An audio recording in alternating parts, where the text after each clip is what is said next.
Alright guys, magandang umaga po sa ating lahat. So meron lang akong gustong i-share sa inyo itong bago nating side mirror para dito kay Redick. So yung brand nito guys is Hotspeed. Ayan.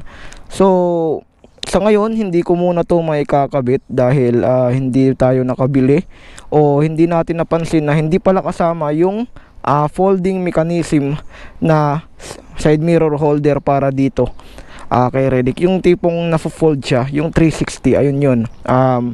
Hindi ko napansin na hindi pa pala siya kasama dun sa na-order natin. Kaya nagtataka pala ako kung bakit napakamura nito sa halagang 199. So, napansin ko, pagkasama pala yung folding mechanism na side mirror holder na yun, yung tinatawag nila mas kilala na 360. Pagkasama pala yun, umabot pala siya ng 400 plus.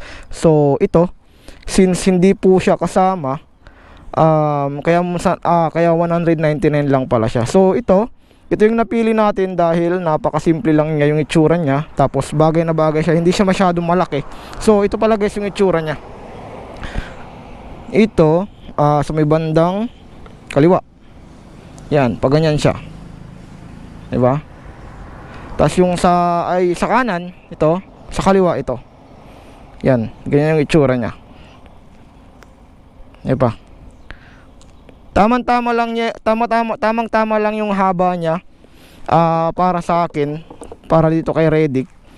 Kasi hindi siya masyadong lagpas dito sa pinaka handlebar niya. Ayan. Siguro pag meron na siyang folding mechanism na side mirror holder, lalagpas siya pero hindi siya masyadong lagpas. Ayan. Siguro mga 1 inch lang yung lagpas. Tapos pwede mo naman siyang itaas, pwede mo na siyang ibaba. Tapos bagay na bagay itong side mirror na to guys. Dahil naka MotoGP na yung o naka-bend na po yung handlebar natin. So mas babagay ito pag meron na talaga siyang folding mechanism na side mirror holder. So yun yung pwedeng maganyan. Sayang lang guys kasi hindi natin napansin na hindi pala siya kasama. Kasi kung napansin natin yun at na-order natin, siguro na ikabit na natin to dito kay Redick. 'Di ba? Ayan. Pwede siyang maganyan. Bali nakaganyan yung itsura niyan, guys. Nakaganyan. 'Di ba? Ganyan siya. So pwede mo siyang maganyan. Ganyan siya.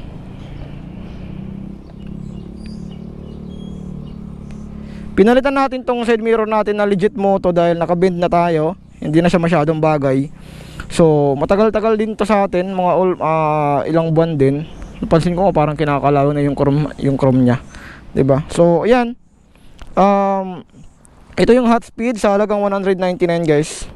Pagkasama na yung folding mechanism na side mirror holder, umabot siya ng 400. So hinihintay na lang natin dumating yung yung folding mechanism natin para may kabit na natin to. Kasi parang nagdoble-doble talaga ako na order, hindi ko napansin.